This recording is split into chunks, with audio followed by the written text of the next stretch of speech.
Assalamualaikum warahmatullahi wabarakatuh.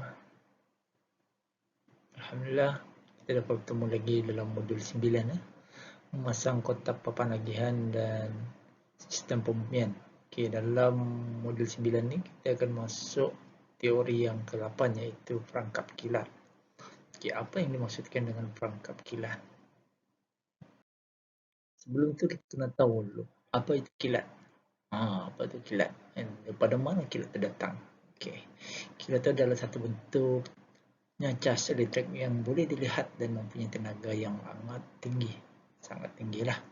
Berlaku di antara awan ke awan ataupun awan ke bumi. Biasanya diiringi dengan bunyi petir ataupun guruh yang mampu mencapai kelajuan 216,000 per jam dengan suhu boleh mencecah sehingga 30,000 darjah Celsius.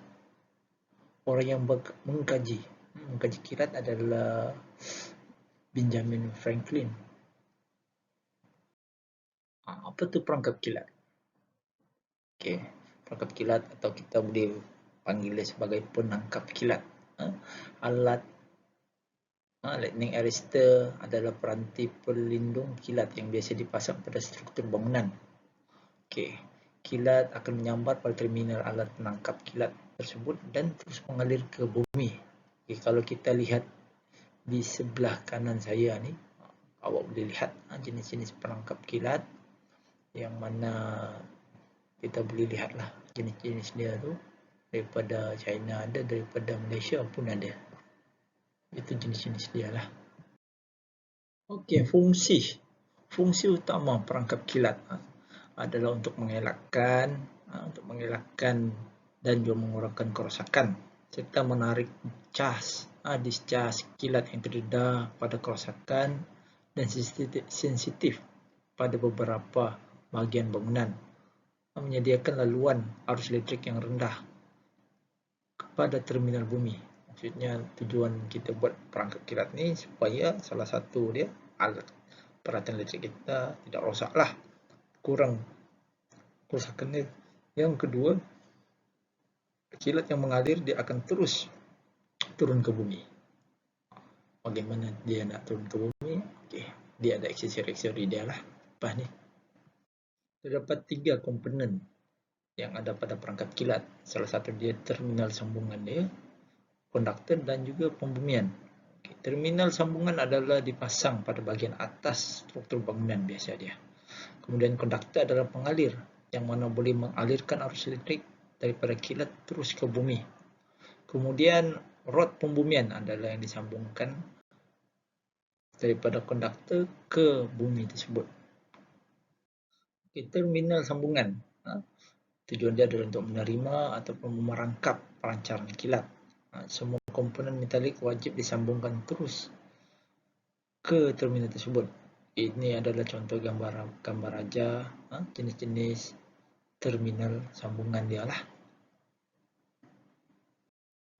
Yang kedua adalah konduktor. Konduktor adalah maksud yang boleh mengalirkan kilat dalam arus yang rendah menuju ke rod pembumian. Ia harus dipasang terus tanpa sembarang sambungan. Kalau kita tengok rod konduktor yang bisa kita gunakan adalah jenis copper rod lah. Copper rod. Okey, rod pembumian hendaklah dipasang sehingga mendapat nilai rintangan yang rendah. Mengikut piawaian MSIEC 60364 menyatakan nilai rintangan untuk alat perangkap kilat hendaklah bawah daripada 10 ohm. Tahap kedalaman penanaman rod mengikut jenis tanah. Okey, mengikut jenis tanah lah. Maksudnya kalau tanah ada itu keras, kita akan tanam mengikut ketahanan tanah tersebut.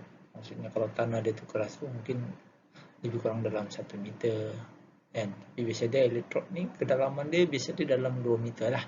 So alat yang biasa kita gunakan dia ada alat demolition hammer kita boleh gunakan untuk satu batang elektrik lebih kurang dalam 2 meter lah.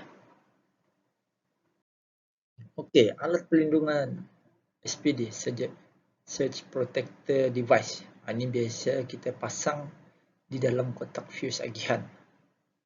Selain daripada perangkap kilat, begitu juga untuk peralatan elektrik kita kena pasang Surge Protector Device, SPD. Yang terbaru ST mewajibkan kita kena ada SPD lah, 1 fasa dan 3 fasa. Okay, ini adalah komponen yang tadi kurang jelas, bukan kaitan dengan komponen terminal dia. Okay, kita tengok dalam aksesori perangkap kilat sama saja. Okay, lightning arrestor system digunakan di atas bangunan ataupun juga perumahan.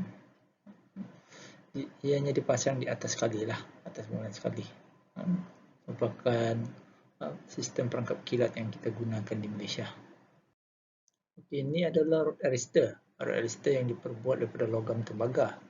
Tugas dia adalah untuk perangkap kilat ataupun menangkap kilat, di mana arus elektrik yang dibekalkan daripada petir itu diterima melalui rod arrestor ni. Kemudian dia akan dibawa ke mana? Dia akan dibawa ke stripper Cooper lah. Daripada stripper Cooper tu dia akan turun ke terminal rod pembumian. Okey, base arrestor, rod arrestor digunakan untuk tapak mengikat rod arrestor tadi di atas bangunan tu, biasanya bersama-sama dengan rod arrestor lah. Yang first kali saya tunjukkan tadi. Okey, ini adalah copper stripper. Copper stripper yang ditugaskan sebagai penghantar atau penghubung atau dikenal sebagai konduktor lah. Penghantar arus yang berlebihan akibat daripada panahan petir, biasanya diperbuat daripada tembaga keping yang kita gunakan. Okay, harga dia satu rod, satu gulung ni lebih kurang dalam 1,500 lah. Copper strip ni. Okey, ini adalah test joint. Okey, test joint biasanya digunakan menyambungkan di antara copper strip daripada atas dan juga copper strip daripada bawah. Okey, dia dipanggil test joint. Biasanya dipasang di bahagian tepi lah, di bahagian tepi rumah tersebut. Brush clip. Brush clip biasa kita gunakan untuk ikat copper di dinding bangunan agar ia kelihatan kemas. Kemas apabila kita nak gunakan.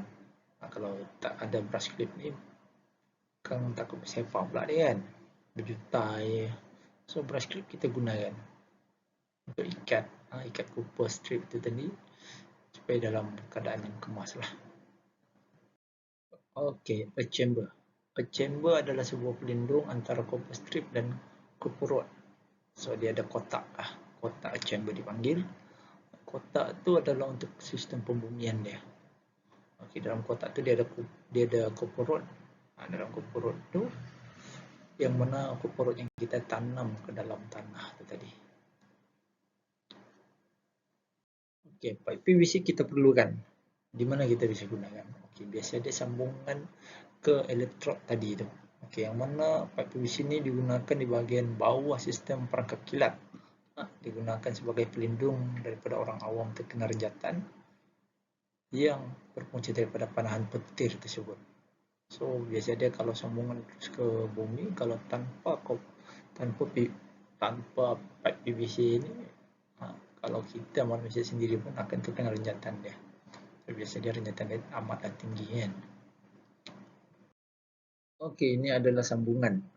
Sambungan lightning arrestor tadi kita boleh lihat. Biasa dia lightning arrestor, test joint dia di mana nak sambung. Okey. Biasa dia kalau untuk rod arrestor dan base arrestor, biasanya kita akan sambung sebelah atas ni, bumbung ni. Kemudian copper ni biasa dia akan diletakkan di bawah ni, arrestor ni. Dia akan letak di bawah ni. Okey, kemudian biasa dia test joint ni dia akan disambungkan di hujung tepi atap ni. Turun ke bawah dinding rumah ni beserta dengan kondiut lah. Sebab apa kita masukkan di dalam kondiut?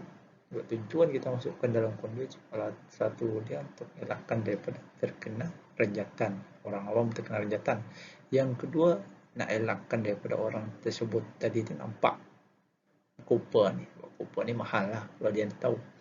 Kemudian copper tadi tu dia akan disambungkan ke elektrod menggunakan chamber tadi tu. Ada rod bawah dia lah. Okey, kalau untuk rumah kita biasanya kita akan kena buat macam ni lah. So kalau untuk search protect device hanya disambungkan di dalam DB saja. Kita tak perlu lagi tanam elektrod, sebab dalam DB itu kita dah ada satu terminal busbar elektrod yang kita tanam first tu, iaitu tak boleh sambung dengan perangkap kilat sekali, kena asingkan. Okey, dia kena asingkan.